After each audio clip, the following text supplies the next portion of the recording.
Today we're talking about every driver's chance to win, or lack thereof. All 16 coming up next.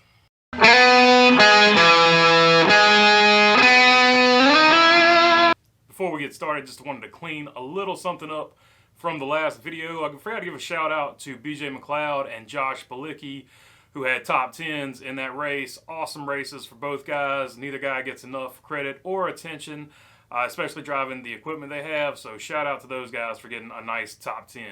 Coming into the playoffs in the 16th spot with the least amount of points is actually Kevin Harvick.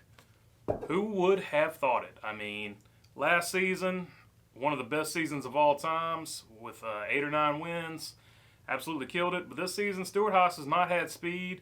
And to be totally honest with you, even though Kevin Harvick has led the charge for Stewart-Haas racing, it wouldn't surprise me to see him do the worst he's ever done in a playoff and exit in the first round. I think his ceiling for this is going to be the round of 8, but I do not see him making the final 4. So I'm looking at a first round exit. The next man on the list is Tyler Reddick, who, instead of stumbling into the playoffs like Kevin Harvick, has actually had the most playoff points in the second half of the season, or most points, or however you want to call it. So he's actually running pretty strong. I see the ceiling for him. He could possibly pull maybe sort of like a Ryan Newman did in 2014 with RCR and sneak into the top 4 and get a third. That's his absolute ceiling, but most likely he'll be somewhere in the round of 8 or 12, and he will be out. Next on the list, the man who shocked the world, Eric Almirola. Yeah, he won the race in New Hampshire. Yeah, he won it big. I just don't see him doing anything past that. He's just had such an up and down season, mostly down. I don't see him making it past the first round. I could be pleasantly surprised. If Kyle Larson doesn't win this thing, though, I hope Eric Amarola does, because I hate this playoff system, and this would totally emphasize how stupid it is. But I want Larson to win, so can't really pull for that. And lucky number 13 on the list, old buddy C. Bell here. He's been up and down. He's been super streaky this year. A lot of talent, still kind of somewhat unrefined. So I don't know what to say about C-Bell. I could literally see this guy going to the Final Four if he gets on a hot streak, and I could also see him exiting in the first round. So it's hard to say with him, but I would have to lean. If I had to lean, I would lean toward probably a first round or a second round exit for C-Bell. But I don't know. Like I said, the guy's streaky, so hard to tell. And at number 12 on the playoff points is Michael McDowell. Whew, that was a heavy one. Throwing license plates are fun. Unfortunately, the Cinderella story is over here in the playoffs. Michael McDowell has absolutely no chance. The car doesn't have enough speed. Great story. Glad he won the Daytona 500. No chance he wins. No chance he makes it past the first round, in my opinion. Hope he proves me wrong, though. At number 11 in points is Kurt Busch. 1 win this season, and he has had a resurgence in the last part of the season, but unfortunately he's driving for a lame duck team that will no longer exist after this season. Rest in peace, Chip Ganassi Racing. But yeah, so he's driving for a lame duck team. He's not even getting the best Hendrick equipment, so even if he drives his butt off, he's still going to be below the Hendrick cars. I think top 8 is reasonable for him. Next on the list is BK, Brad Keselowski. Yeah, he's won a race, but let's be honest, they know he's going to Roush. They're not going to give him good stuff. They've already switched around crew chiefs to give Joey Logano an advantage. So Brad Keselowski, I could actually see him leaving in the first round, but I think he's got enough talent and enough of a points cushion. He'll probably leave in the second round, but Brad Keselowski, I just don't see it happening this year. Next on the list is Joey Logano, and Penske seems to be favoring him. They're giving him all the stuff, so he's going to be the number 1 bullet in the Penske arsenal. So I would have to put him round of the Final 4 or the round of 8 would be where he exits. They've been pretty fast this year. They haven't been as dominant as they have in the past. But as you know, with Penske, they could get hot at any time. That's how he won his title. He got hot at the right moment.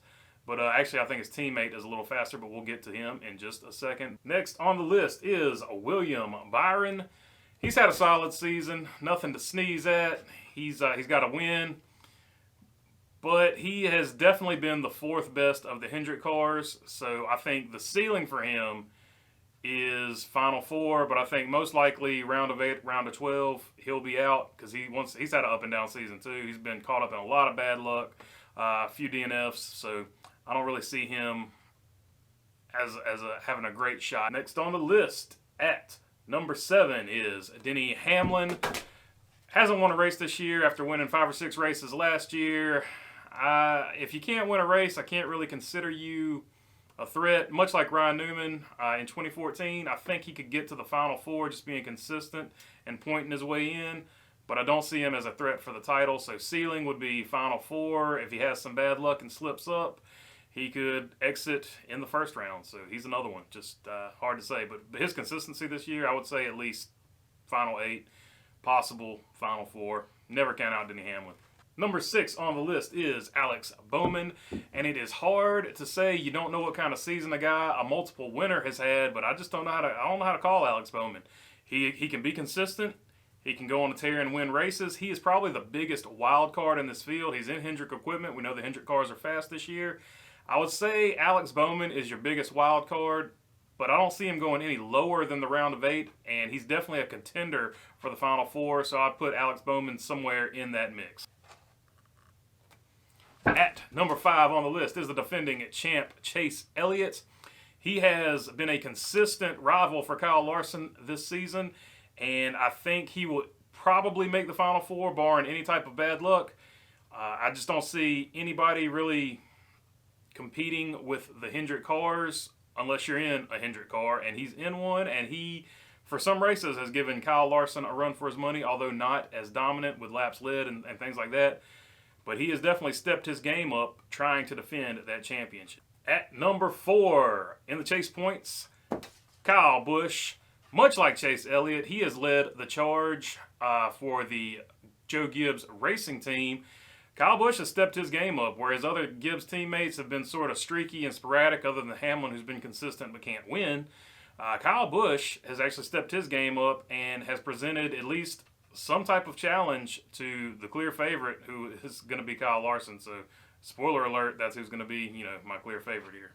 At number 3 on the list, he's on a heater right now. Ryan Blaney has won 2 in a row, although that could be fool's gold. Both of those wins, he has had a nice push. He's had a restart. He's used some track position and strategy. He hasn't necessarily had the fastest car.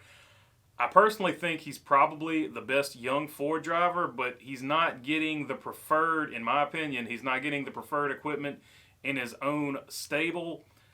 I think that's going to Joey Logano, and I don't know. It's hard for me to say, but I think he's got a chance of making the Final 4, but definitely the Final 8. But last year, if you remember, he made the playoffs, but just didn't make a whole lot of noise in them, so we'll see if he can improve on that this season.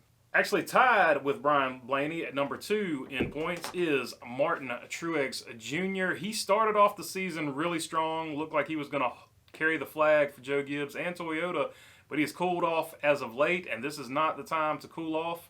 So I put Truex. He'll probably leave in the round of 8, possibly the round of 12. He has just not had a second half of the season that he would like to have. And unless you've been hiding under a cave, the regular season champ, everybody's favorite, whether you like him or hate him, he's got to be your favorite to win this thing, Kyle Larson, with 5 wins on this season, the most laps led.